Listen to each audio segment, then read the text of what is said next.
Bienvenidos al tercer book-análisis del canal, en este caso el libro de Antonio Hidalgo, El Minotauro en Alcácer. Dice el youtuber del canal Carl Jung, El Mundo Oculto, sobre el acto de nombrar o no a la élite, sobre si es algo que libera, pues dice el youtuber que hay palabras que liberan y otras, cuando no se dicen, condenan al silencio. Nombrar es un acto de poder y nombrar era tener el dominio de la esencia. Entonces yo me he dignado a ponerle sobrenombres a los verdaderos asesinos de Alcácer y creo que he podido atinar bastante. He aquí algunos ejemplos que se me han ocurrido o que ya se le habían ocurrido a otros, como La Duquesa de Medina Sidonia, La Ilustre Degeneración, que es un libro que además lo venden en Amazon, Los Iniciados Gnóstico Ocultos, Los Señores del Dolor Iniciático, Los Altos Iniciados en la Sangre Sacrificial, Los Metapsicóticos Velados u Ocultos, La Corte de Dante. Este es el que más me gusta porque creo que les va al pelo. Los Devoradores de Niños, que también les va al pelo. Los Vampiros Necrófilos, Los Señores del Sadismo Extremo y Oculto, Los Cazadores Nocturnos, Los Devoradores de Almas, como no, Los Brujos Ocultos de la Península Ibérica, Los Criptolinajes que nunca se sacian, el criptolinaje del Adur, entiéndase Adur como la Cruz de Caravaca, como un vehículo de hechicería ancestral, que esto además lo menciono en el primer vídeo que hice del crimen de Alcácer, los que imparten el sacramento invertido, los que practican el camino del horror como práctica y vía para la purificación, y otro apodo o sobrenombre que se me ocurrió, los Caravacos, en honor a la Cruz de Caravaca. Bien, pues yo recomiendo la adquisición de este libro de Antonio Hidalgo. No sé si continúa disponible en el Amazon. Yo cuando lo compré valía 14 €, pero bueno, si no está disponible, pues lo tendrán ustedes que adquirir en Wallapop o en Todo Colección, en segunda mano. También comentar, y también supongo que Antonio Hidalgo, el escritor, también supongo que ustedes le podrán escribir un correo, y le podrán escribir a sus correos para poder comprarle el libro, claro. Y también comentar que el libro no cuenta la cronología del crimen, no se esperen leer los detalles más escabrosos de las autopsias, ni habla de la chapuza que fue la investigación, ni de los detalles que no respaldan la infumable teoría oficial. No desmenuza el sumario, ese es un trabajo que cada uno tiene que hacer por su cuenta, o si no, está el blog de las sombras de Gnostic, que yo recomiendo, y que además menciona a Antonio Hidalgo bastantes veces. Y el libro, parte del crimen de Alcácer y habla también de otros crímenes, de otras redes de pedofilia y parte de ese pilar para analizar la degeneración de España y la decadencia del país, un trabajo original que nadie había hecho antes. El autor también ha dicho en varias entrevistas que lo hizo a modo de terapia porque le impactó muchísimo ese crimen.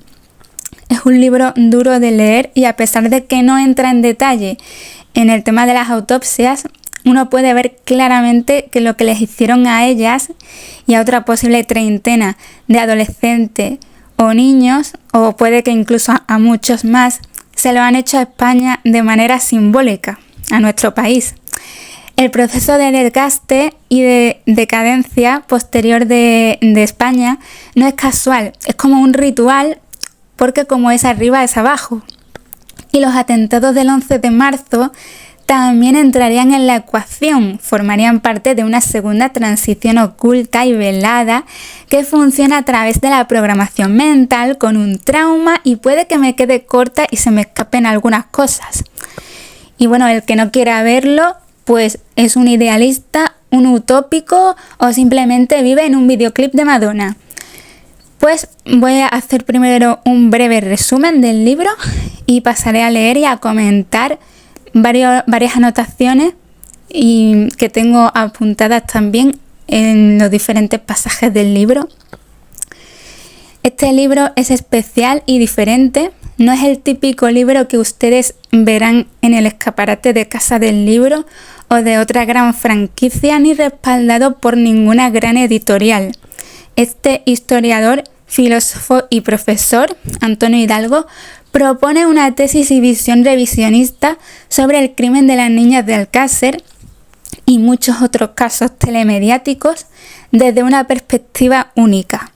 El historiador y profesor va desmenuzando el poder sádico e infrahumano de la ocultocracia que rige con puño de hierro a la sociedad actual, que domina el pensamiento que extienden los medios de comunicación y el feminismo de Estado.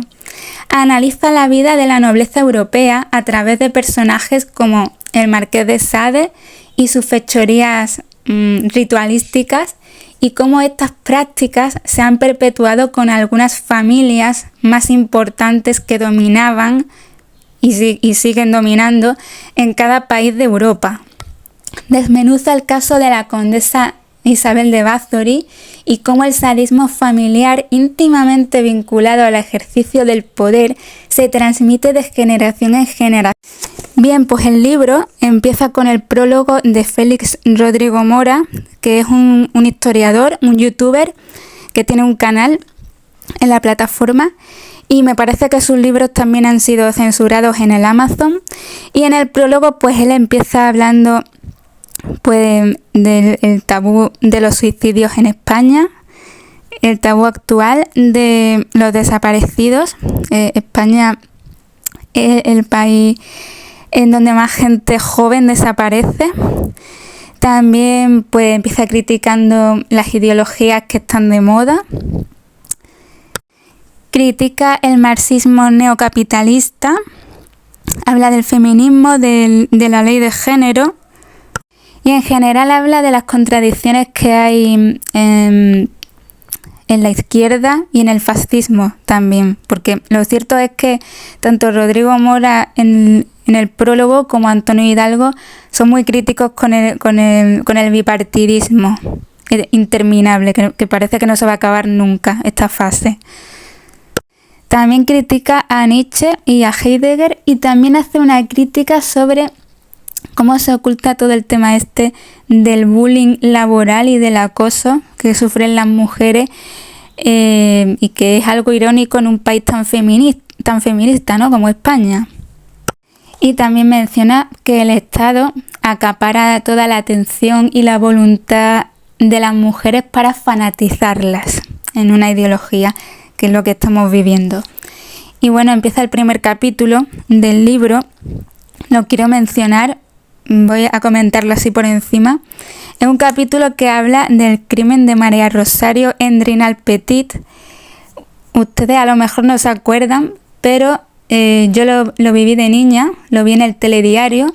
Fue un crimen de una mujer sin techo que vivía en la calle, y esta mujer pues dormía al lado de un cajero, y los asesinos la quemaron viva.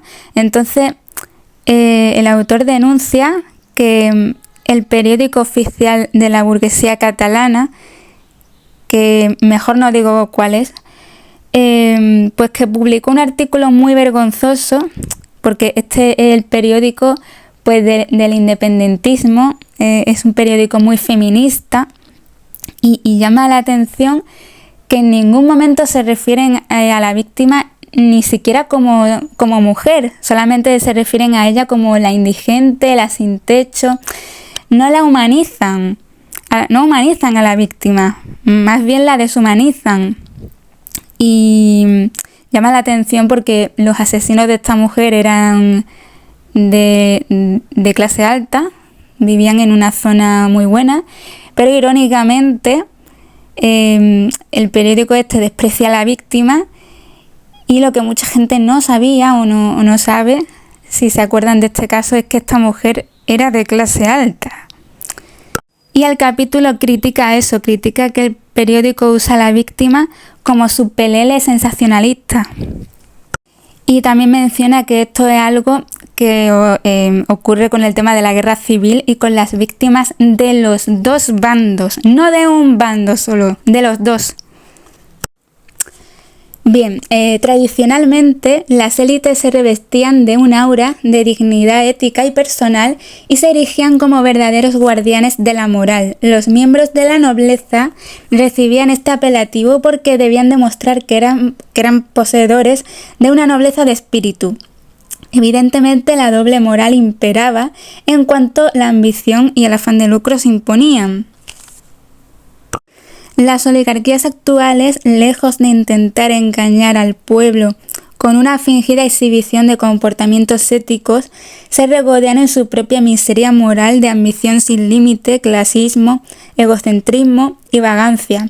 La sociedad civil no debe caer en la trampa de reflejarse en el espejo de las groseras fiestas de los raperos, muy buen ejemplo, o pretender imitar el estilismo de las señoras ministras y emular sus patéticos comportamientos, sino que tiene la responsabilidad de apostar por la recuperación de unos valores éticos y personales que escapen de la inmoralidad que promueven los estados y los grandes grupos financieros. El autor también le dedica un capítulo a Lavrenti Beria, que era un psicópata, un oligarca del mundo soviético, de Rusia, y este hombre pues abusaba de su poder y en la era actual pues se descubrió que tenía cadáveres de mujeres y de niños ocultos, que tenía túneles subterráneos que iban a parar a una fosa, y parece ser que era un asesino en serie. Y dedica todo un capítulo pues bueno, a desmitificar el comunismo y la oligarquía.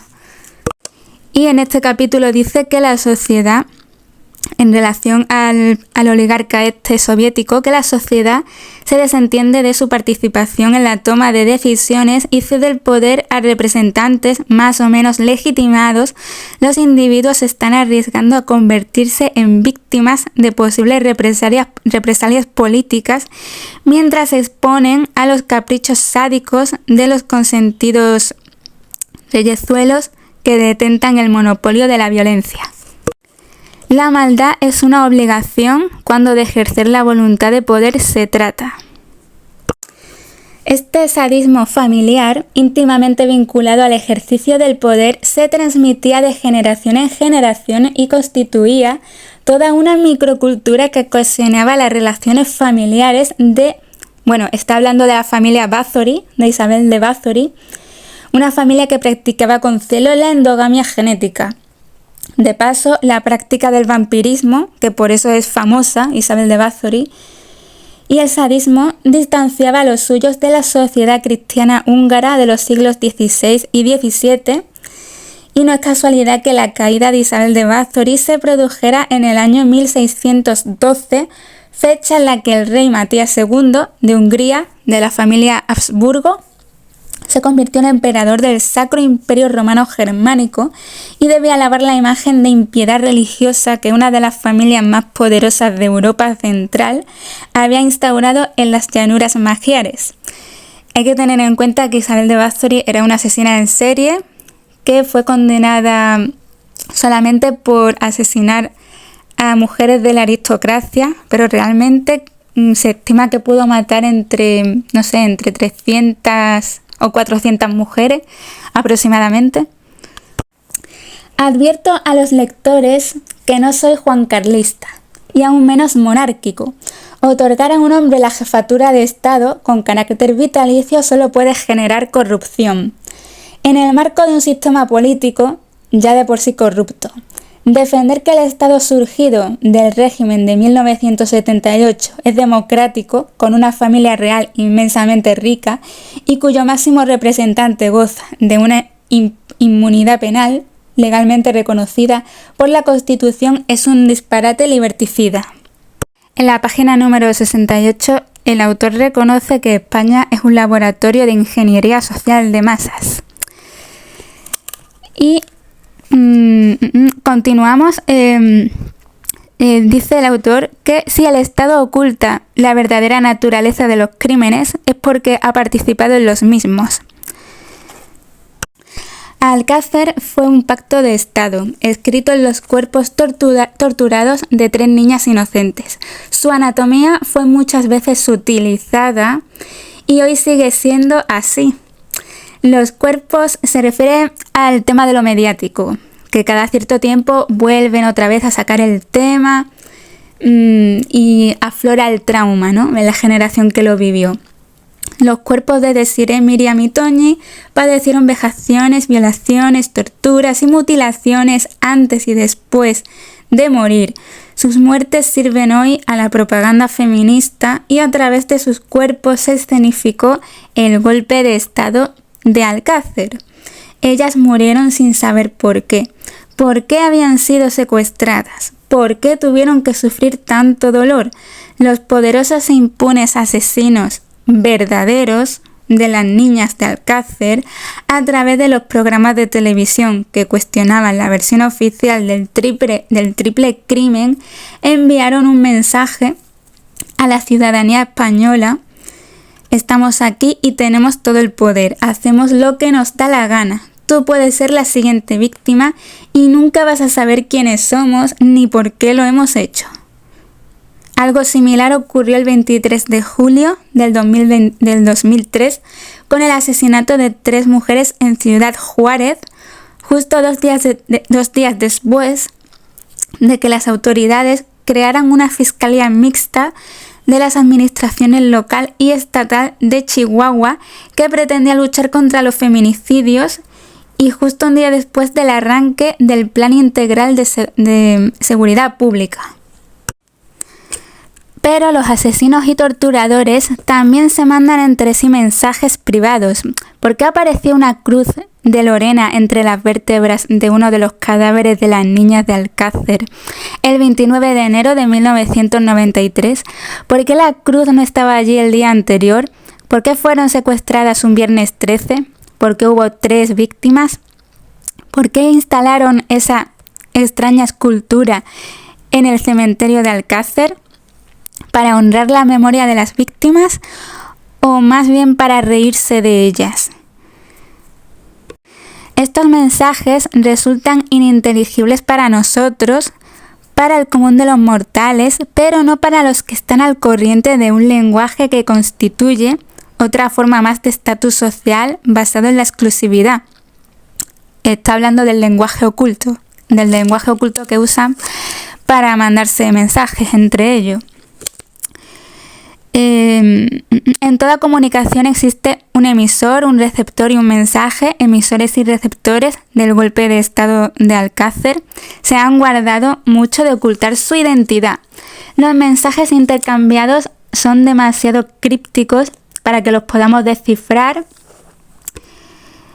Las involuntarias mensajeras fueron las 3 niñas atrozmente asesinadas y como simples mensajeras de un perverso lenguaje que ellas desconocían.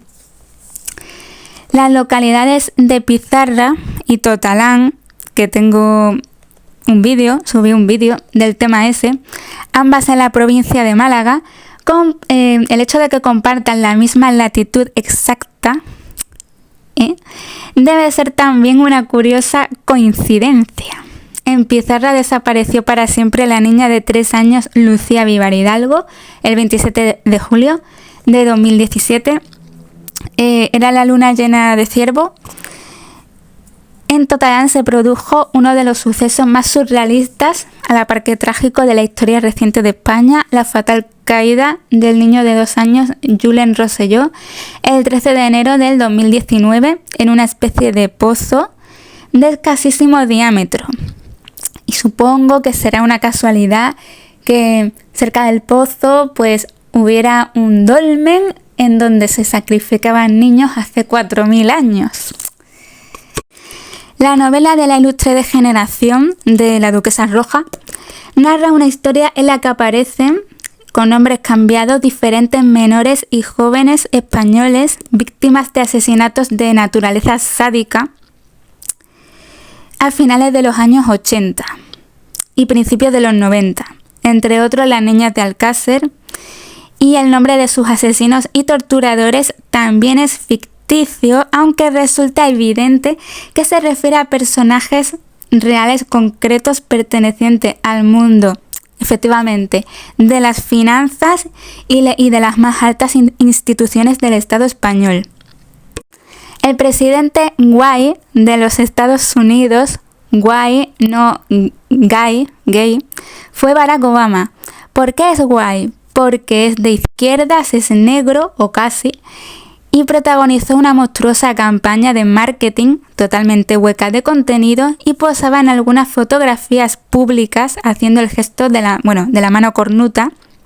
Paulo Coelho, Alejandro Jodorowsky, Madonna, Lady Gaga, y mientras Bill Clinton, el anterior presidente guay de los Estados Unidos, visitaba la isla de las orgías en compañía de su mujer, el jefe de la campaña de Hillary Clinton, un tal John Podesta, recibía una invitación para asistir a la Spirit Cooking que organizaba la artista conceptual judeo-serbia afincada en Nueva York, Marina Abramovich. Y bueno, respecto a John Podesta, que me parece que era el jefe de campaña de Hillary Clinton, pues tiene que ver con el tema del Pizzagate, que es un tema que el tema del conspiracionismo tocó mucho, el tema de la pedofilia relacionada con el mundo del arte. Y bueno, el tema del Pizzagate no está en el hecho de si es verdad o si es mentira, porque creo que fue Wikileaks la que reveló los correos que se mandaba John Podesta, que se mandaban los políticos del círculo de la pareja Clinton. Y no hay que perder el tiempo en pelearse y defender si es verdad o no, porque las fotos que se mandaban y el lenguaje que usaban era extraño, pero aún más extraño y anormal todavía el hecho de que por qué motivo estos políticos son mecenas o se codean con artistas que pintan escenas fuera de lo común, en donde sale gente adulta abusando y violando a gente pequeña. Porque, realmente no se puede negar que tienen unos gustos desviados y perversos. Y también respecto al señor John P., el jefe de campaña de Hillary Clinton, pues bueno, también hay otro asunto muy interesante, y es que hay un sitio muy famoso en Portugal, seguramente les sonará a ustedes, llamado Praia da Luz. Y bueno, si ustedes buscan el retrato robot, las imágenes del retrato robot sobre el sospechoso que secuestró a una personita pequeña, pues comprobarán con estupor que el sospechoso pues se da un aire a John P. Este tipo de crímenes rituales pueden responder al concepto de mnemónica, que el filósofo prusiano Nietzsche explica en su obra La genealogía de la moral. Un escrito polémico, 1887, ¿en qué consiste la mnemónica? Nietzsche aseveró: solo lo que no deja de doler permanece en la memoria, la voluntad de poder. El objetivo de toda conducta humana para Friedrich Nietzsche tiene por objetivo el sometimiento del otro. Para que este sometimiento sea efectivo debe tener un efecto permanente, es decir, debe producirse, pero también reproducirse. El individuo sometido se caracteriza por su capacidad de olvido, y aún más cuando el sometimiento fue producido en tiempos de sus antepasados. Así que el poderoso debe recordar, periódicamente a sus sometidos que mantiene su posición de poder sobre ellos. Si no se realizara este siniestro recordatorio, los individuos dominadores incurrirían en la esclavitud de los afectos y la concupiscencia. ¿Cómo lo hacen? Mediante un ritual sacrificial que rememore el momento en el que se produjo el sometimiento y lo refuerce. Este ritual debe consistir en un castigo salvaje que inserte una serie de ideas fijas en el inconsciente de las personas sometidas para que actúen de forma razonable, es decir, de manera servil con aquellos que detentan el poder. Los castigos quedarán grabados a fuego, y con grabado pues se refiere a la memoria y supongo que también a las cintas snuff, en el inconsciente colectivo gracias a la extrema crueldad con la que se ha escenificado.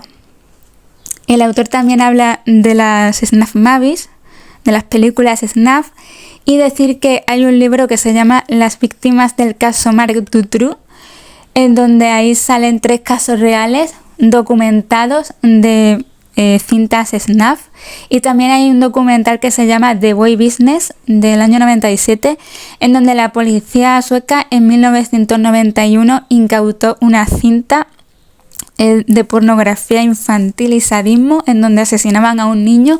Así que este tema de las snuff movies, mentira no es, está documentado. Las niñas solo fueron el instrumento, la víctima propiciatoria del ritual sacrificial, pero los sometidos somos todos nosotros. Los poderosos nos recuerdan a los sin poder quién manda para que no se nos olvide. Aquí dice una cosa muy buena. Los adeptos a la New Age, la nueva era, pronosticaron la arribada de la felicísima edad de Acuario, cuando en realidad lo que hemos estrenado es una oscura edad del odio, un mundo sin amor en el que reina la voluntad de poder, una especie de infierno en la tierra que diseñaron personajes como el Marqués de Sade y Friedrich Nietzsche, un periodo que se escenificó en España el 13 de noviembre de 1992 con el secuestro de las niñas de Alcácer o la pérdida de la inocencia. Y bajo ningún concepto debemos permitir que se manche su memoria o que su triste final sea instrumentalizado por aquellas que defienden una teoría que divide a la sociedad, sirve al poder y llena sus bolsillos.